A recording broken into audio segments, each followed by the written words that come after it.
देवगणः पितरश्चोपासते तया धिया अग्ने मेधाविनं कुरु। आज के इस पावन सत्र में समुपस्थित श्रद्धेय मातृशक्ति सभी ज्येष्ठ श्रेष्ठ वरिष्ठ जन, आज आप सभी के लिए छत्रपति शिवाजी महाराज की जयंती की हार्दिक शुभकामनाएं। क्योंकि इस मंच पर विराजमान प्रत्येक महान विभूति के लिए छत्रपति शिवाजी महाराज आदरणीय हैं, अनुकरणीय हैं, प्रेरक है। उनका जीवन हम सब के लिए एक आदर्श जीवन है। जिन्होंने मातृभूमि की सेवा के लिए अपना सर्वस्व समर्पित कर मातृभूमि को सर्वस्व प्राप्त कराने का अतुलनीय कार्य किया। मनुस्मृति में एक शब्द आया, योगक्षेम। और योगक्षेम का अभिप्राय होता है जो प्राप्त है उसकी रक्षा की जाए, राजा उसके लिए प्रयत्न करता रहे कि वो सुरक्षित रहे। जो मेरा भारत है आज, उसकी सीमाएं सुरक्षित रहें, ये राजा का प्रथम कर्तव्य है। आज के संदर्भ में आज की जो संवैधानिक व्यवस्था है उसके अंतर्गत ये प्रधानमंत्री का दायित्व है। मेरा भारत सर्वत्र चारों ओर से सुरक्षित रहे, कहीं पर भी ऐसा कोई उपद्रव उग्रवाद ना हो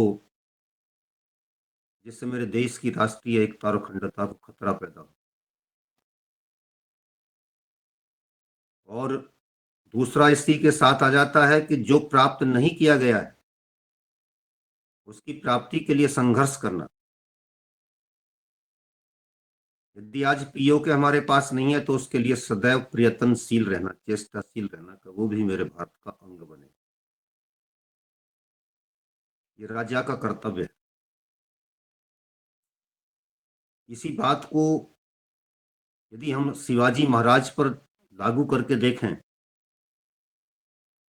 तो उनके पास तो प्राप्तव्य के लिए प्राप्त जो था उनके पास उपलब्ध था, वो क्या था? कुछ भी नहीं था। लेकिन संकल्प लिया कि जो मेरी मातृभूमि है, जो मेरी भारत भूमि है, जो मेरी भारत माता है, वो मेरी है। और उस पर यदि विदेशियों ने कब्जा कर रखा है तो मैं उसे लेकर रहूंगा। इसलिए उन्होंने अपने लिए आदर्श बनाया हिंदवी स्वराज। हिंदवी स्वराज्य का पूरा पूरा अभिप्राय था, सही सही संदर्भ में अगर उसको हम लें तो जो भारतीय परंपरा के अनुसार राजा के कर्तव्य होते हैं, राजकीय परंपरा होती है, राजधर्म होता है, उसको मैं स्थापित करूंगा। ये परिभाषाएं, ये भाषण, ये व्याख्यान तो बहुत मिल जाएंगे। फला समय उनका जन्म हुआ, उसके बाद उन्होंने संघर्ष किया, इतने किले ले लिए, माता ने ये प्रेरणा दे दी, उसने ये कर दिया। लेकिन उनका और मनुस्मृति का क्या संबंध? यदि इसको समझने का प्रयास करेंगे तो उनकी भारतीयता स्पष्ट हो जाएगी। उनके भीतर जो भारतीय राज्य परंपरा के अनुसार व्यवस्था देने का संकल्प था वो स्पष्ट हो जाएगा। जब हम मनुस्मृति को पढ़ते हैं तो वहां पर धर्म, नीति, कानून व्यवस्था, विधि, शांति व्यवस्था, ये सब एक दूसरे के पूरक हैं, एक दूसरे के पर्यायवाची हैं, समानार्थक। जब हम विधि के पालन की बात करते हैं तो समझ लीजिए कि हम धर्म की के पालन की बात करते हैं। जब हम कानून व्यवस्था का पालन करने की बात करते हैं तो समझ लीजिए कि हम धर्म का पालन करने की बात करते हैं। जब हम शांति व्यवस्था बनाए रखने की बात करते हैं, कहीं अखबारों में पढ़ते हैं शांति व्यवस्था कायम की जाए, समझिए कि धर्म की व्यवस्था जो जिसका है, जैसा है, उसे वैसा ही छोड़ा जाए, रखा जाए। ये नहीं होना चाहिए कि वो पुलिस जाए वहां पर और दूसरे से देख से रिश्वत लेकर के और उस पर अवैध कब्जा और करा दे। ये तो अनीति है, ये तो अधर्म है। इस व्यवस्था को, इस सिस्टम को मनु महाराज ने प्रतिपादित किया, करोड़ों वर्ष पहले प्रतिपादित किया, और तब से ही हमारा मार्गदर्शन करता आ रहा था। जिस समय स्याह अंधकार छाया हुआ था, स्याह रात्रि छाई हुई थी, मुगलों का शासन बड़े भूभाग पर था भारत में, तब उस स्याह रात्रि में उनके द्वारा ये सोचना, ये संकल्प लेना, ये विचार करना कि मैं मातृभूमि की रक्षा करते करते यहाँ पर मनु स्मृति को स्थापित करूंगा, मनु महाराज की राज्य व्यवस्था को स्थापित करूंगा। बहुत बड़ी बात, बहुत बड़ी बात। और उन्होंने उसको करके दिखाया। कोई सोच नहीं सकता था। उसकी महानता की इस ऊंचाई पर जरा तनिक चिंतन तो कीजिए। वो कहां तक की ऊंचाई की बात सोच रहे थे। उनके हिंदवी स्वराज्य में और आज के हिंदू राष्ट्र में कितना अंतर हो जाता है। कई बार हम इस पर भी बहकते हुए दिखाई देते हैं। आज के हिंदू राष्ट्र न वेद की चलेगी, न रामायण की चलेगी, न महाभारत की चलेगी, न किसी उपनिषद की चलेगी, न किसी दर्शन की चलेगी। फिर चलेगी किसकी भाई? और आज तो हिंदू राष्ट्र का संकल्प लेने वाले कितने लोग रह गए हैं। धर्मनिरपेक्षता का पाला मार गया, सभी के पक्षाघात हुआ पड़ा, मस्तिष्क आघात हुआ पड़ा, कितने लोगों को ब्रेन हेमरेज हो गया, वैचारिक रूप से विक्षिप्त अवस्था आ चुकी है। सोचते हैं कि नहीं, ये तो होना ही नहीं चाहिए। पढ़ने की बात करेंगे, न मनुस्मृति को पढ़ेंगे, न वेद को पढ़ेंगे। मनुस्मृति में मनु जी ने कहा है कि जो वेद नहीं पढ़ता वो अपने आप को शूद्र बना लेता है। वेद से अलग संविधान पढ़ रहा है, इतिहास पढ़ रहा है, एग्रीकल्चर पर पढ़ रहा है। इनमें तो फिर भी कहीं ना कहीं कुछ ना कुछ ज्ञान मिलता है, ज्ञान मिलता है। लेकिन जो सुबह से शाम तक अश्लील साहित्य पढ़ रहा है, नोवेल पढ़ रहा है और दूसरी चीजें ऐसी देख रहा है, पढ़ रहा है, उसका क्या हाल होगा जरा बताइए। जो लोग ये कहते हैं कि वो जातिवाद के समर्थक थे या जातिवाद के प्रतिपादक थे, वो तो उस महान पंडित के लिए भी कह रहे हैं जो ज्ञानी ध्यानी है, जिसने वेद पढ़ना छोड़ दिया।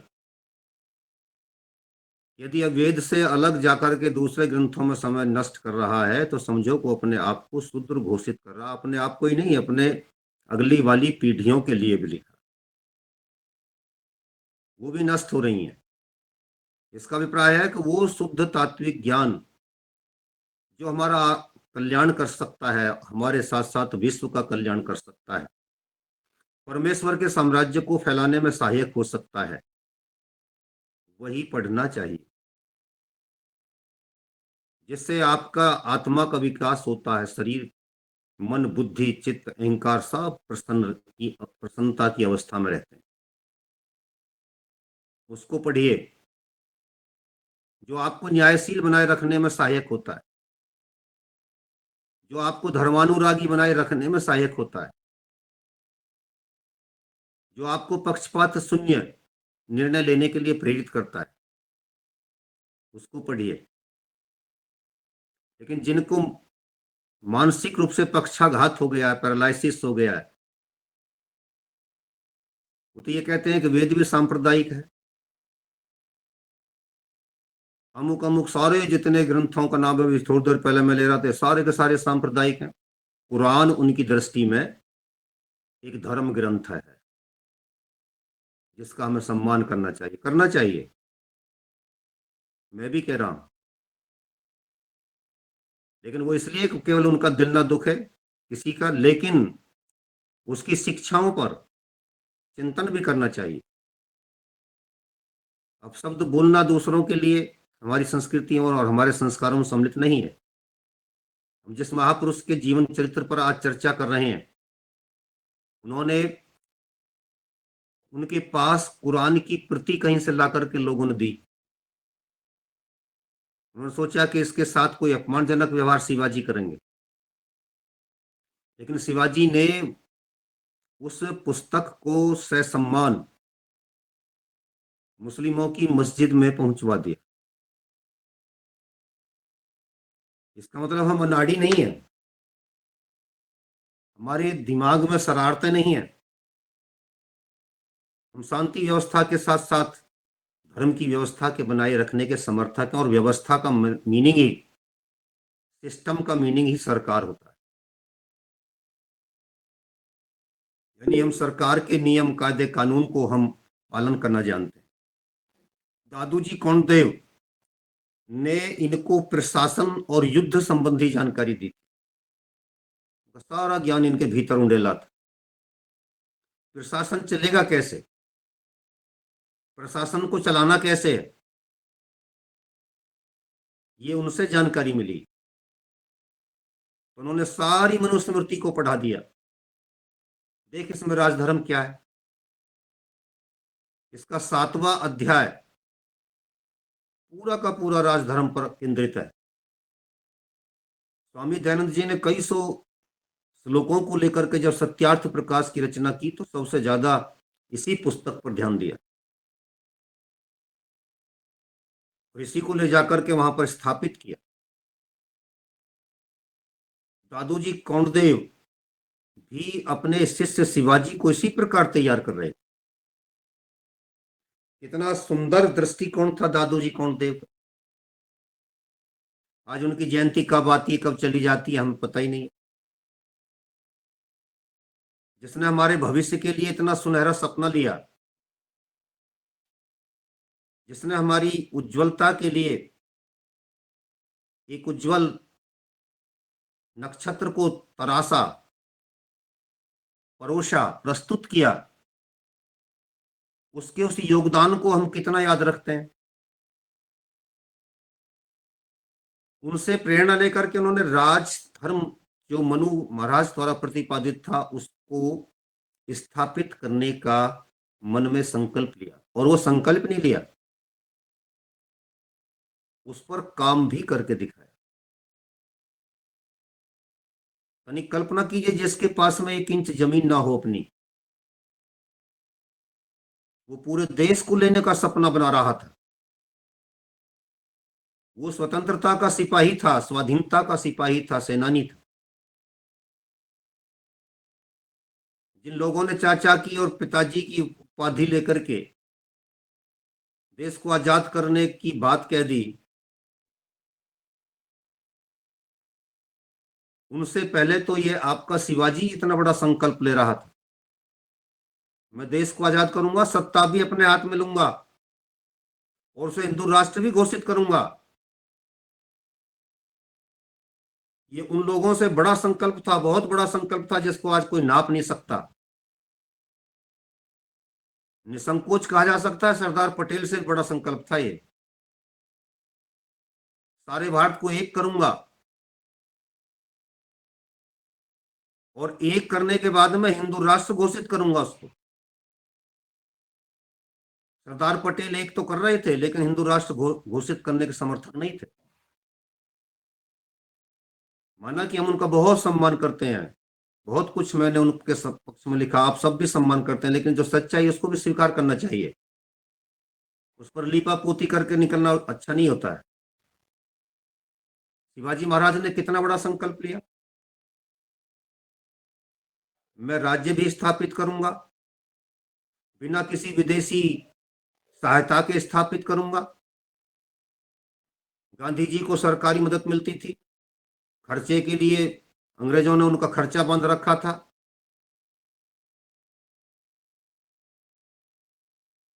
लेकिन कहां तक रुक गए थे, मैं भारत को भी तोड़ दूंगा, सत्य हिंसा का इतना दीवाना हो जाऊंगा। उन्होंने कहा यदि किसी ने उंगली उठाई तो मेरा घूस आ जाएगा उसकी तरफ, शिवाजी ने कहा। और इस संकल्प के बाद भी भारत को लेकर के दिखाऊंगा, और लेकर के दिखाया। इस उज्जवल पक्ष पर चिंतन करना चाहिए हम। वो प्रेरक व्यक्तित्व जो हमको हर पल प्रेरणा देता है, हमारे भीतर आत्मगौरव का बोध कराता है, इतिहास बोध कराता है, हमको बताता है कितना प्राचीन इतिहास है हमारा, हम किन महापुरुषों से जुड़े हुए हैं। हम मनु की परंपरा से जुड़े हुए हैं, हम राम की परंपरा से, कृष्ण की परंपरा से जुड़े हुए हैं। आज तो मनुवाद पर गालियां दी जाती हैं, जिन मूर्खों को यही पता नहीं है कि इसका अभिप्राय क्या है, वो गाली देते हैं। जिन्होंने मनुस्मृति को पढ़ा नहीं, हाथ में नहीं लिया, वो गाली देते हैं। और सांप्रदायिक ग्रंथ कह करके कहते हैं दूर भागो, इससे दूर भागो, लपट आ जाएंगी, खा जाएंगी, मार देंगी, आपको झुलस जा देंगी। वे मूर्खों, इसको पढ़ो तो सही, जरा जानो तो सही इसके बारे में। शिवाजी ने उस बात को समझा और उन्होंने अपने प्रशासन को उसी के अनुरूप ढालने का काम किया। समर्थ गुरु रामदास जी उनके स्वराज्य के विचारों के पोषक थे। स्वराज्य का अभिप्राय उनके यहां पर स्वराज्य ही था। स्वाधीन भारत के बाद इनका स्वराज था,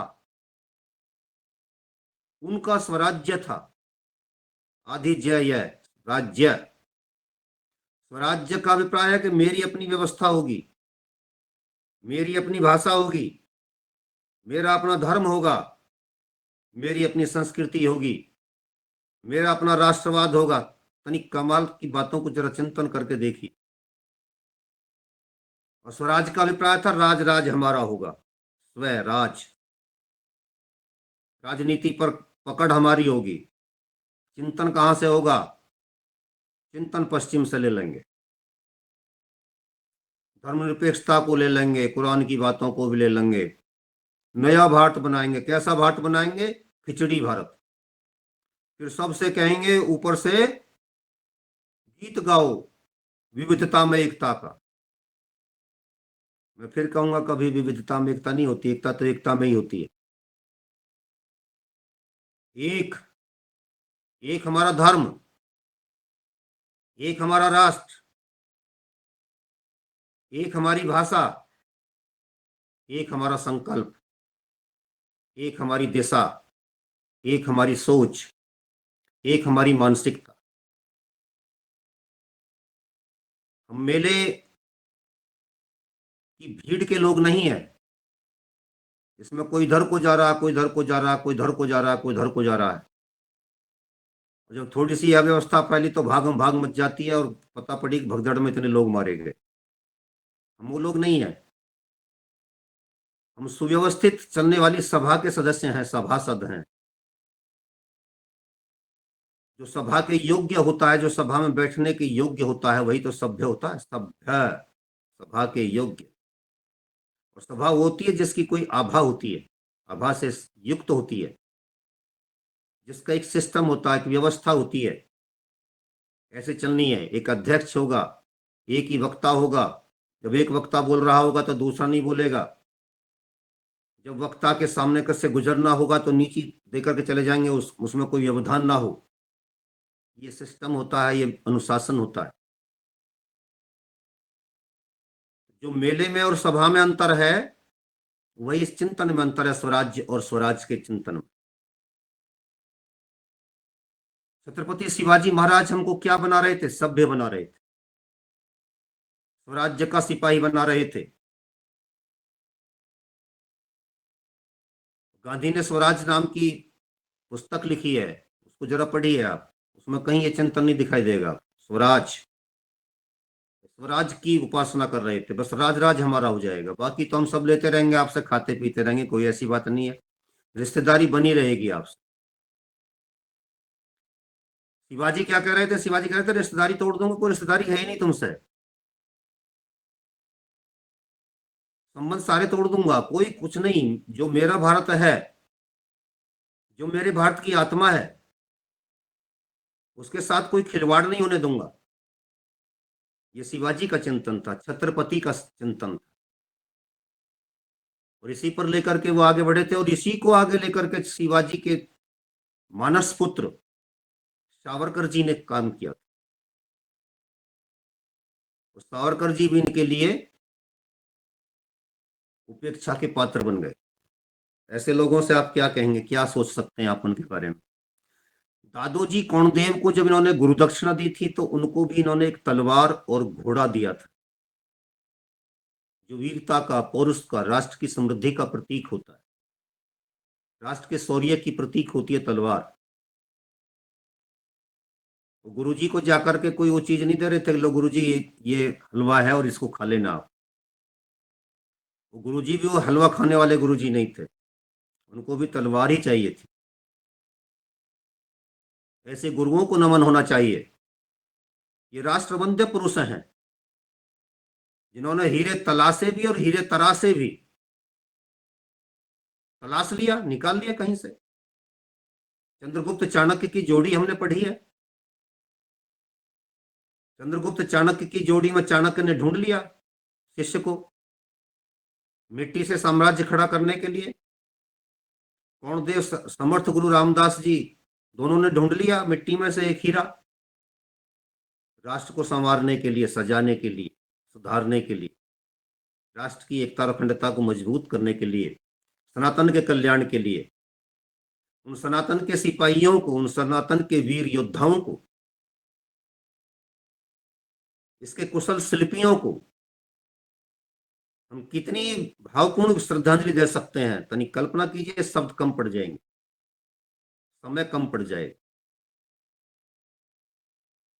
ये पीड़ा है जो भीतर से निकलनी चाहिए। ये शब्द है जो भीतर जाकर के रुकने चाहिए। हमारे अंतर मंथन, अंतर जगत में, आंतरिक जगत में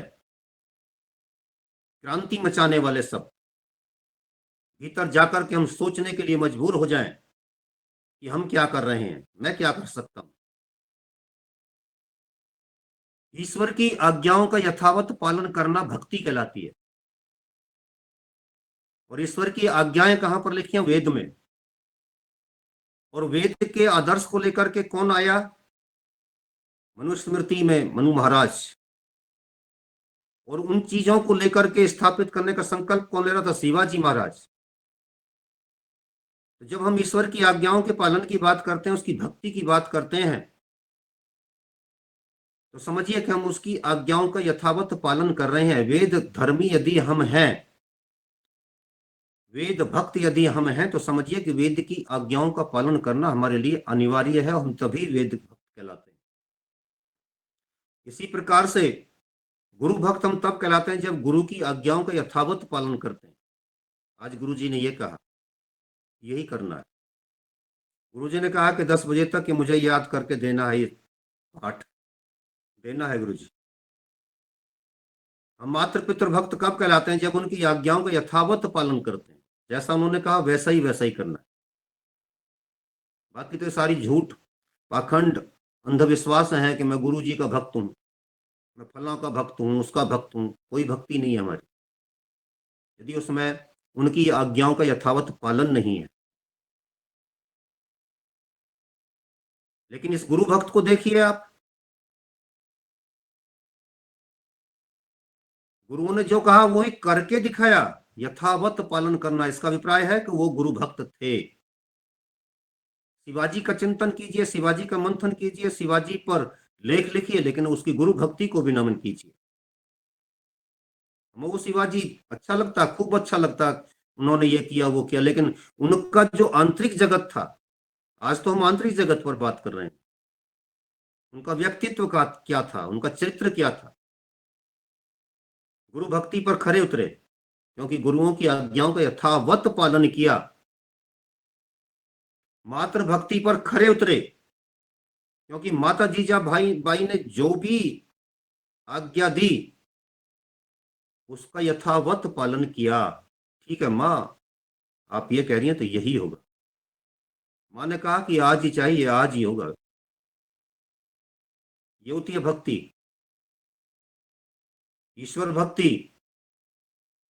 जो वेद ने कहा था कि हम परमेश्वर के साम्राज्य का विस्तार करेंगे, इंद्रम वर्धन तो अपतुरः, परमेश्वर के साम्राज्य का हमको आपको विस्तार करना है। और परमेश्वर का साम्राज्य कहां से कहां तक होता है, तनिक विचार कीजिए इस पर भी। इस जैसी 13 लाख धरतियां सूरज में समा जाएंगी, और इस जैसे सूरज जिसको तारा भी कहते हैं, इस एक हमारी जो गैलेक्सी है, आकाश गंगा है, इसमें ऐसे 11 अरब तारे रहते हैं। अब कल्पना कीजिए कि हमारी धरती की औकात क्या हुई। फिर आगे चलते हैं और आगे चलते हैं तो मालूम पड़ता है कि ऐसे ऐसे सूर्य भी हैं जिनमें इस जैसे सूर्य करोड़ों समा जाएंगे, लाखों नहीं करोड़ों। फिर ऐसी ऐसी गैलेक्सीज भी हैं कि जहां पर इस जैसी गैलेक्सीज करोड़ों समा जाएंगी। तो परमेश्वर के साम्राज्य का विस्तार करने की बात जब परमपिता परमेश्वर ने की, कही हमसे वेद के माध्यम से, ये एक वेद की आज्ञा, एक वेद की विधि, वेद का एक विधान हमारे लिए लागू कर दिया, एक अनुच्छेद हमारे लिए लागू कर दिया, जैसे संविधान के अनुच्छेद होते हैं। तुमको करना क्या है जीवन में आकर, तुम्हें परमेश्वर के साम्राज्य का विस्तार करना है। सब परमेश्वर का साम्राज्य तो बहुत ही विस्तृत है, पहले से ही विस्तृत है, लेकिन उसकी आज्ञाओं का हर स्थान पर यथावत पालन हो, तब हम परमपिता परमेश्वर के भक्त कहलाते हैं। कितनी दूर तक आपको जाना पड़ेगा।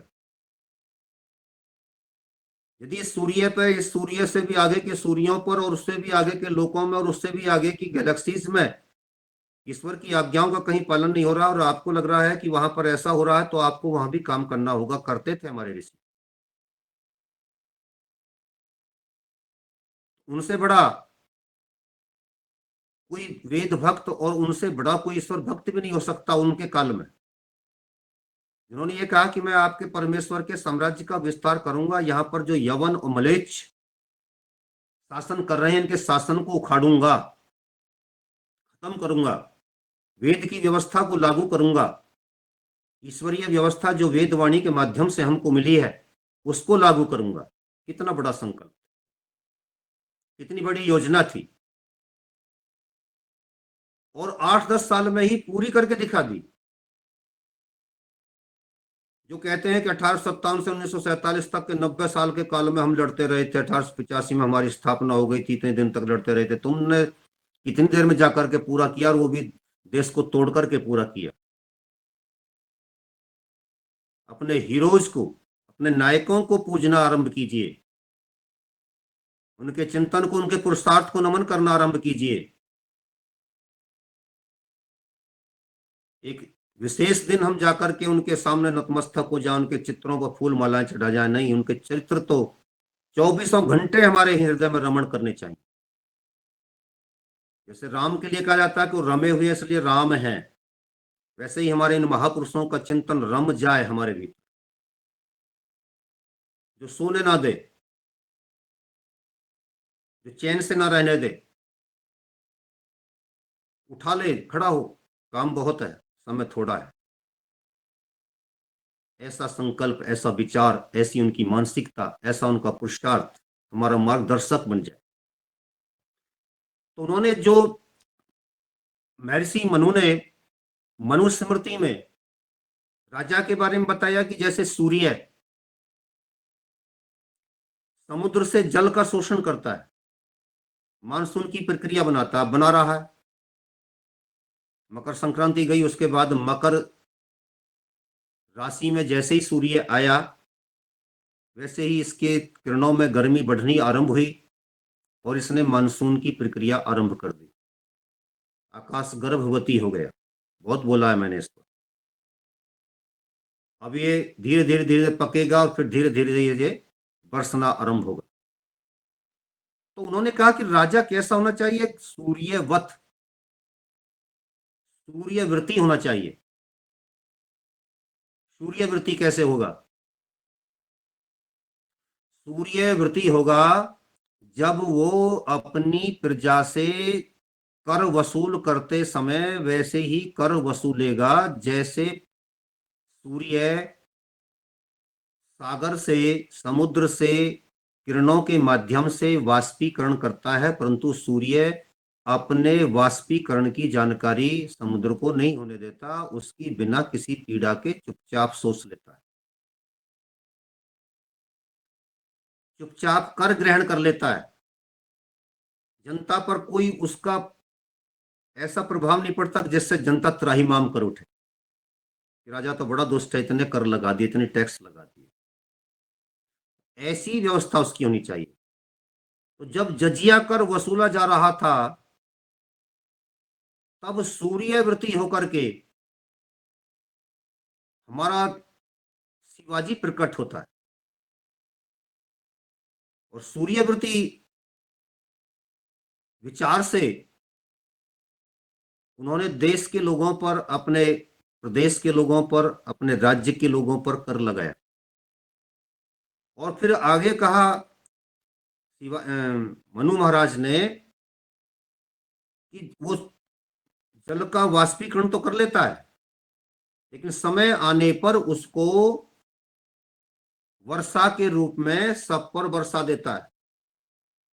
बिना ये देखे बरसा देता है कि ये हिंदू, ये मुस्लिम, ये जाट, ये गुजर, ये ब्राह्मण, ये फला, ये ठाकुर, ये वो, कुछ नहीं।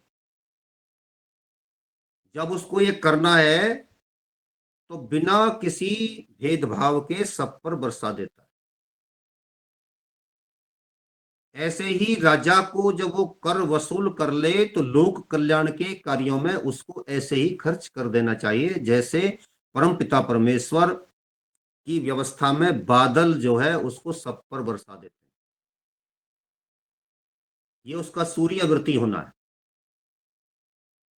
इसी प्रकार के 8 गुण हमारे राजा के भीतर बताए गए। उन सारे गुणों को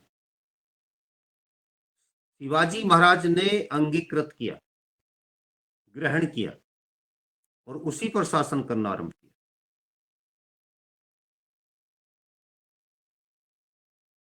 क्योंकि उन्होंने मनुस्मृति को गहराई से पढ़ा था, समझा। आज जो हम देखते हैं शक्ति पृथक्करण का सिद्धांत, सेपरेशन ऑफ पावर्स, कहते हैं कि एक मॉन्टेस्क्यू हुआ था और मॉन्टेस्क्यू ने हमको पढ़ाया था, बताया था कि शक्तियों का पृथक्करण कर दो, अलग अलग कर दो, एक व्यक्ति के लिए केंद्रित नहीं होनी चाहिए। इस बात को करोड़ों वर्ष पहले आपको मनु महाराज बता के गए थे। 3 सभाएं होंगी,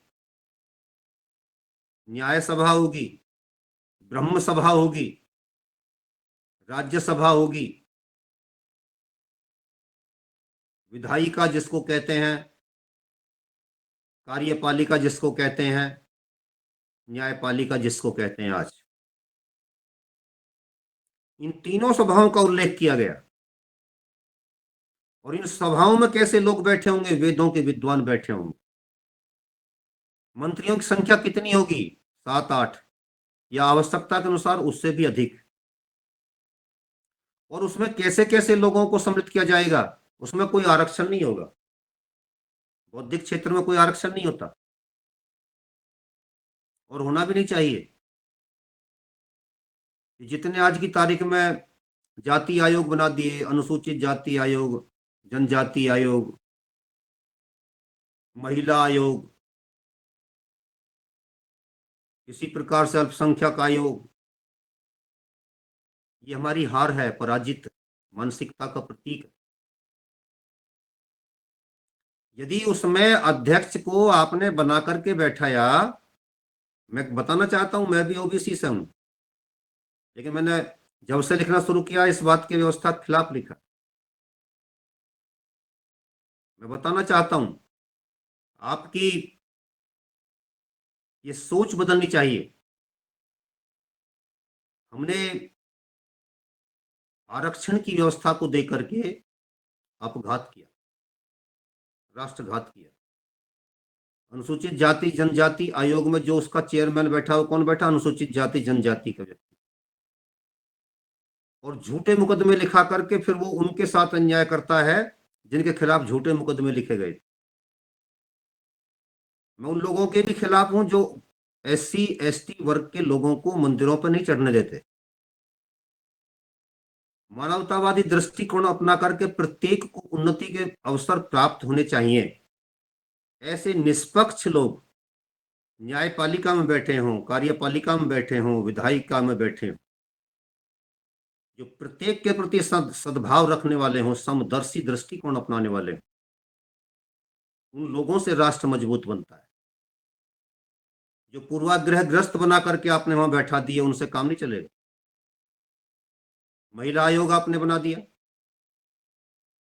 महिलाएं वहां पर महिला का समर्थन करती हैं, और कितनी ही घटनाओं में हमने ये देखा कि जो महिला अभी अपनी सास का उत्पीड़न करके आई है, वहां पर जाकर के रिपोर्ट लिखवा रही है, उसको महिला आयोग में बैठी महिलाएं बताती हैं थोड़ा सा ऐसे ऐसे सब दौड़ डालिए इसमें ताकि हम अच्छी कार्रवाई कर सकें। तुम न्याय कर रहे हो या अन्याय कर रहे हो? तुम क्यों बैठाए गए थे यहाँ पर लाकर? वही अनुसूचित जाति जनजाति आयोग में हो रहा, वही अल्पसंख्यक आयोग में हो रहा। ऐसे ऐसे शब्दों का प्रयोग कीजिए इसमें ताकि तुम्हारी रिपोर्ट जो मजबूत बने और हम मजबूत कार्रवाई कर सकें। ये क्या हो रहा है? इनसे अलग हट करके शिवाजी महाराज ने अपना अष्टप्रधान मंत्रिमंडल बनाया। ये व्यवस्था हमारी उदारी मानसिकता की प्रतीक है, और शिवाजी महाराज ला रहे थे अपनी व्यवस्था, उनका अपना स्वराज्य चिंतन था। तो जो मनु महाराज ने कहा था कि मैं 8 मंत्रियों का समर्थक हूं, यदि आवश्यकता हो तो उससे भी, जैसे मान लीजिए अब जनसंख्या बहुत अधिक हो गई है तो वो 8 की जगह 80 भी हो सकते हैं, उसी समय व्यवस्था कर दी। इसीलिए मनु महाराज की मनुस्मृति ऐसे जिसमें कभी किसी प्रकार के संवैधानिक संशोधन की आवश्यकता नहीं पड़ती। और ये वैदिक विद्वानों का दृष्टिकोण भी होता है कि वो ऐसी चीज लिखते हैं कि जो युग युगों तक यथावत बनी रहे। वहां पर एक लाइन नहीं खींची गई कि 8 ही मंत्री होंगे, साथ ही साथ ये स्पष्ट कर दिया गया कि यथावश्यक समय की आवश्यकता के अनुसार आप इसमें बढ़ोतरी भी कर सकते हैं।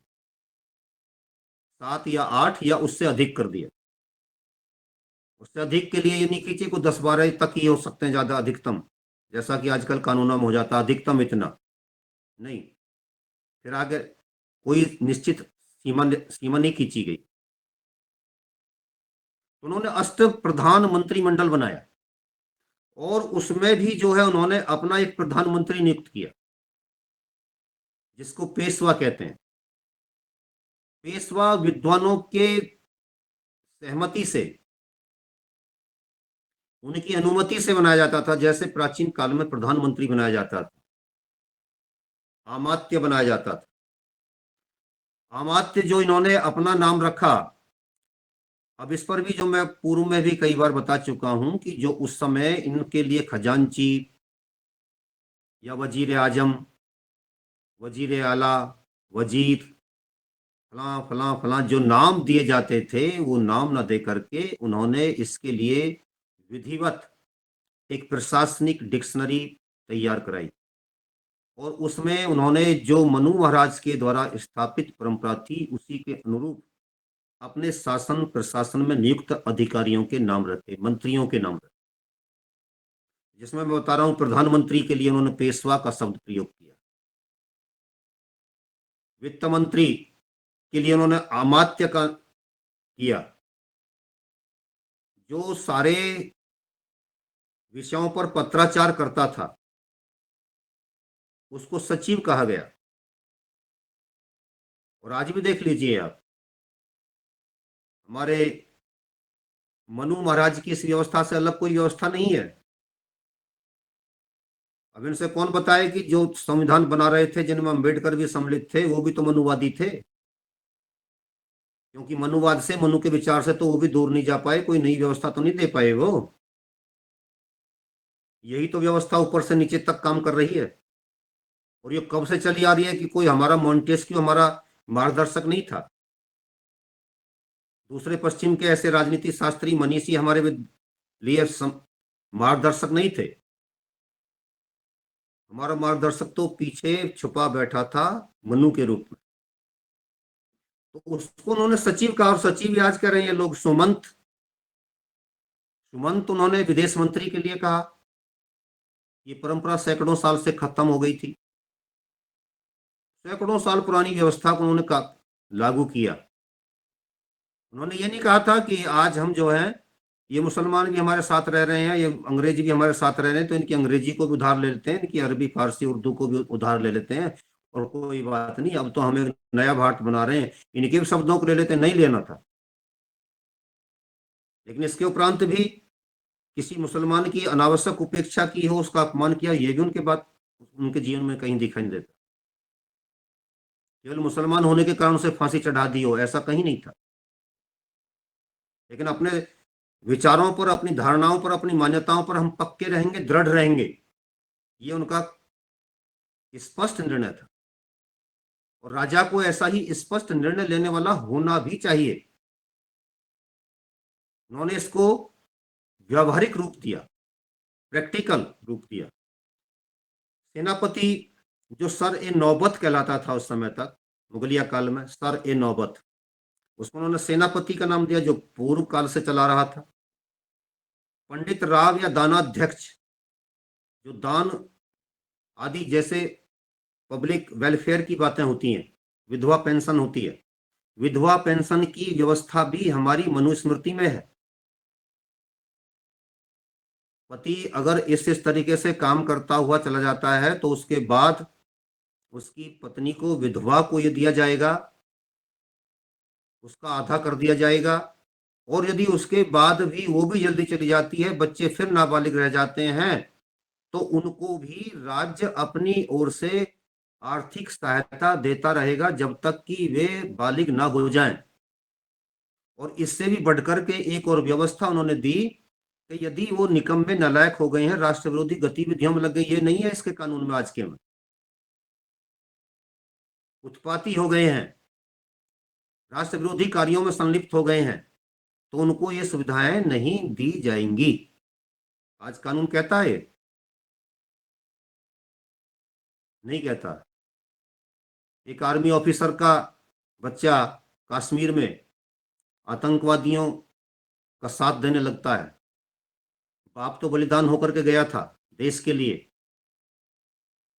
लेकिन माँ और बेटा, यानी उसकी पत्नी और उसके पुत्र दोनों ही आतंकवादियों के हाथों में जाकर के खेलने लगे, तो भी उनको आज का कानून कहता है कि वो पेंशन मिलती रहेगी। मनु महाराज कह रहे नहीं मिलेगी। और व्यावहारिक दृष्टिकोण यही है।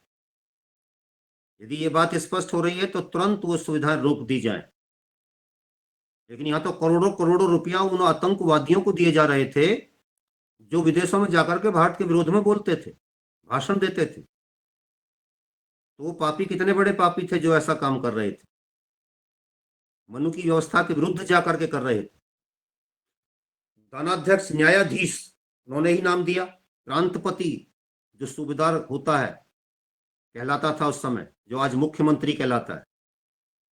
इसके अलावा मौजा गांव तक की व्यवस्था वो लेकर के आए, जिसको मौजा कहा जाता था, उन्होंने गांव कहा, और जो वहां का मुखिया था उसको उन्होंने पाटिल कहा।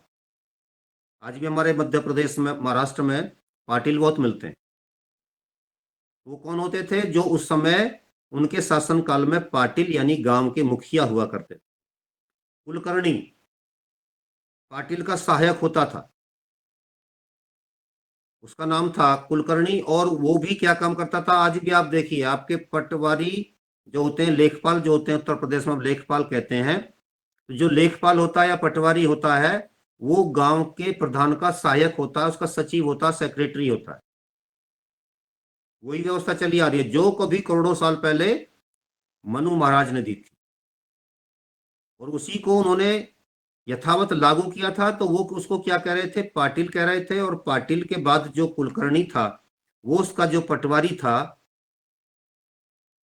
उसका नाम उन्होंने कुलकर्णी दिया, उसका जो सहायक था, निजी सहायक जो था। इसी प्रकार कारकुन, कारकुन जो उर्दू का शब्द था, उनको उन्होंने नाम दिया परित्याकर, परित्याकर, स्थानीय प्रशासन के अन्य अधिकारी। इस तरीके से ऊपर से नीचे तक जो व्यवस्था चली आ रही थी, या नीचे से ऊपर तक जो व्यवस्था चली जा रही थी, उसी का उन्होंने रूपांतरण नहीं किया, बल्कि उसको यथावत लागू किया। आज का संविधान जरा उठा करके देखिए, सारी की सारी उसी व्यवस्था को लेकर के चल रहा है।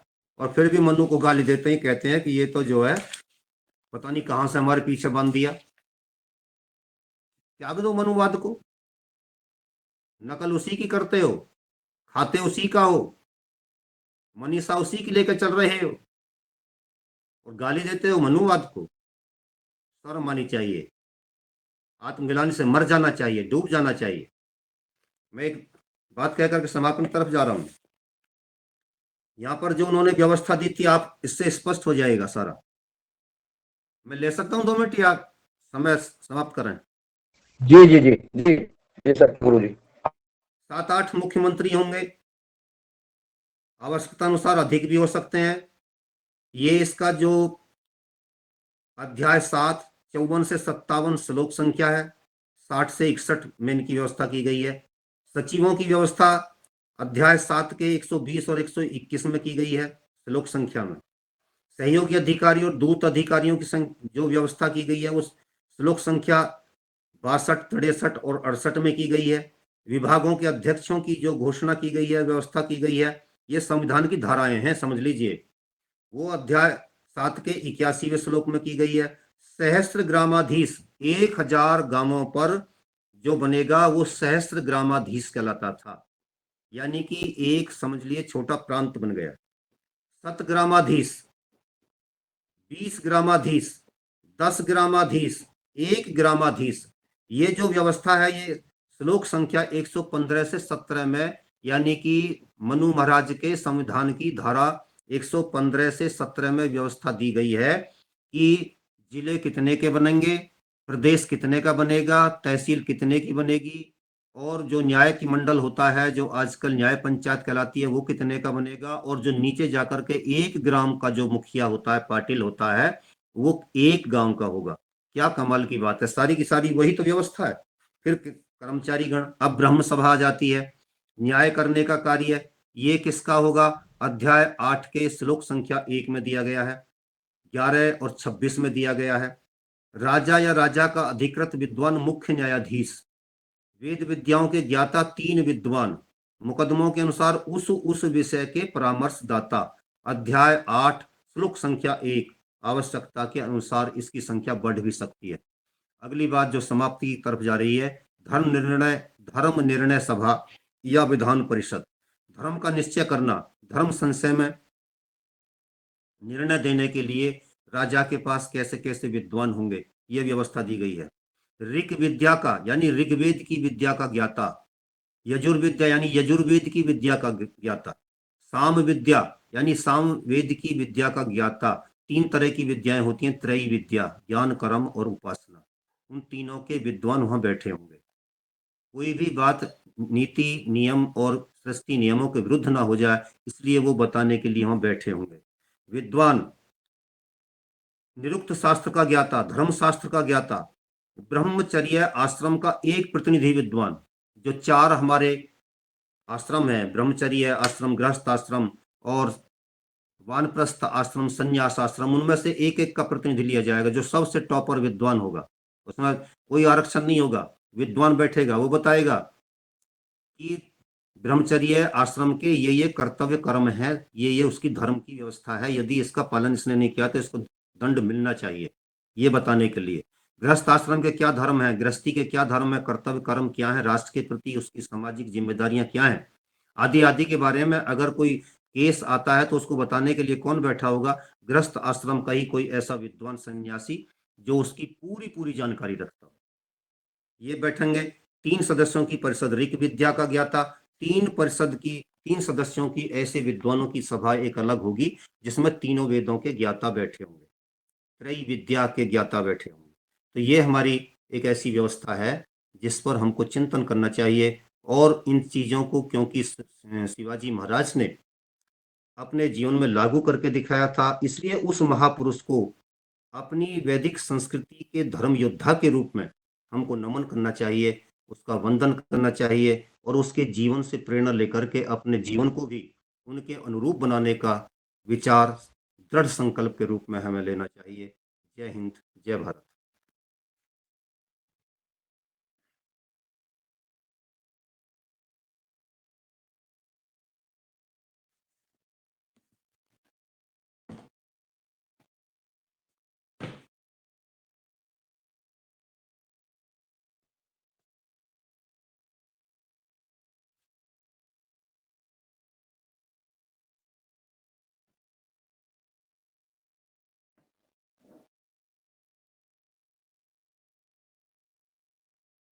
जी भाई का अगर आमंत्रित है, कोई भाई बहन अपना हैंड रेज कर सकते हैं या अपनी बात सकते हैं, और स्वागत है।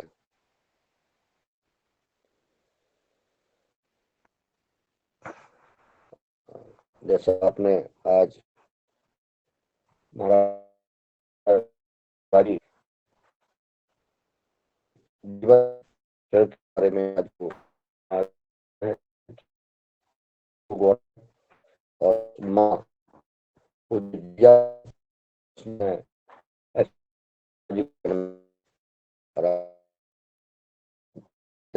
कार्यक्रम में हर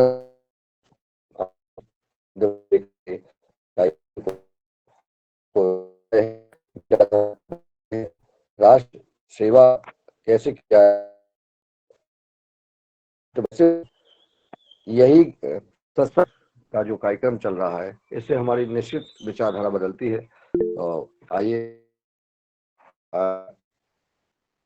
जी योगा जी से, और मैं आदरणीय रंजना जी को सादर आमंत्रित करता हूं कि आप आए, क्योंकि निश्चित आप जो योगा कार्यक्रम में एक अपना जो पुरुषार्थ कर रही हैं वो निश्चित प्रशंसनीय है, और लगन के साथ, जिम्मेवारी के साथ आप इस कर्तव्य को निभा रही हैं। आप आए और अपनी बात रखें आदरणीय रंजना जी, और आराम करें। धन्यवाद। और हमारे आदरणीय डॉक्टर राकेश कुमार आर्य जी को आज हमने हमारा जो इतिहास हमारे शिवाजी महाराज के ऊपर उन्होंने आज अपना उद्बोधन दिया। आज उनकी जयंती पर, मनुस्मृति पर, क्योंकि शिवाजी महाराज का जीवन और उनका अनुशासन और मानवता के प्रति सम्मान और उनके नेतृत्व क्षमता, वीरता और उनके ज्ञान की विरासत आज भी हमें जागरूक करती है। और जैसे कि कहा है आदरणीय मुनेला भैया ने कि जीजा माता, उनकी माता जी, जो जीजा माता है, जिन्होंने अपने बच्चों को जैसे कि स्कूल में जाते समय उनको पढ़ाई करनी थी तो उनके हाथ में तलवार दी, छोटे से बच्चे को तलवार हाथ में दी, क्योंकि इस देश का भविष्य उसके हाथ में था। आज हम देख रहे हैं कि अपने माताजी अपने-अपने बच्चों को मोबाइल हाथ में देते हैं। कितनी बात है यहाँ समझने की कि बच्चे आज घड़ रहे हैं जो शिवाजी महाराज जैसे, या फिर अभी देख रहे हैं कुछ कर्म ऐसे कर रहे हैं आज की पीढ़ी, क्या संस्कार मिल रहे हैं। तो ये हमें सीखने के लिए और ऐसे संस्कार देने के लिए हमारे जो पूर्वज आज भी ज़रूरत है, जैसे कि हमारी जीजाबाई की तरह संस्कार बच्चों को देने के लिए। तो ऐसे हमारे जीजा माता, हमारे शिवाजी महाराज को हमें नमन करना चाहिए, उनको याद करना चाहिए। उनके जो संस्कृति, संस्कार हमें अपने बच्चों को, हमें अपनी पीढ़ी को आने वाले देने ज़रूरी है। इसका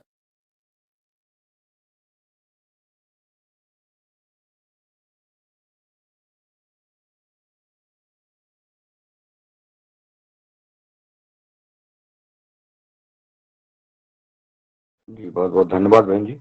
और अब आज के इस कार्यक्रम को अगर किसी का कोई सवाल ना हो, तो आज हम विराम देंगे और कल मिलते 5:30 बजे। तब तक के लिए आज के हमारे दुर्गादास जी योगाचार्य जी, जो लगातार हमारे हर कार्यक्रम को प्रथम सत्र को संचालित कर रहे हैं, मार्गदर्शन के साथ कर रहे हैं। उन्हें बहुत-बहुत धन्यवाद और प्रणाम।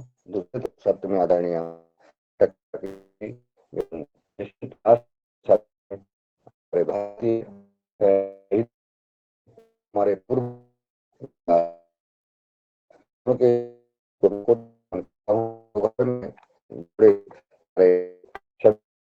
मानव जो कार्यक्रम को सहयोग कर रहे हैं, हिस्सा दे रहे हैं, मार्गदर्शन दे रहे हैं, ऐसे सभी भाइयों को प्रणाम।